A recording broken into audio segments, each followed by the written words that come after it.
আপনাকে কেউ হিংসা করে এবং আপনার দিকে বদনজর দেয়, হ্যাঁ আপনার ক্ষতি চায়, আপনার সাথে কুফুরি করে ইত্যাদি, তাবিজ কবজ করে, তখন আপনারও ক্ষতি হতে পারে।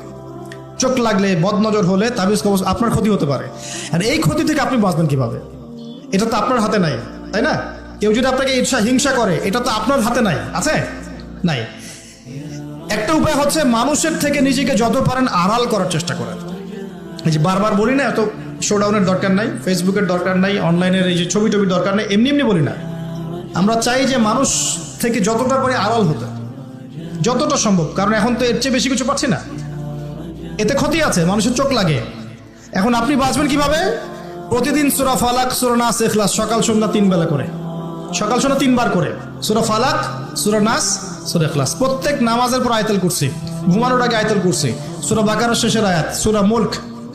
এই যে কোরআনিক চিকিৎসাগুলো আপনি যদি গ্রহণ করেন, ইনশাআল্লাহ তাআলা আপনি চোখ লাগা থেকে বাঁচবেন। ইনশাআল্লাহ ইনশাআল্লাহ আপনি বদনজর থেকে বাঁচবেন, হিংসার কুপ্রভাব থেকে বাঁচবেন ইনশাআল্লাহ। এগুলো কিন্তু হেলা কথা বলছি না, এটা এত মারাত্মক। নবী সাল্লাল্লাহু আলাইহি ওয়াসাল্লাম বলেছেন যে চোখ লাগা বদনজরগুলো এত মারাত্মক যে একটা জীবন্ত উটকে রান্নার পাত্রে নিয়ে আসতে পারে। এত ডেঞ্জারাস, এত ডেঞ্জারাস।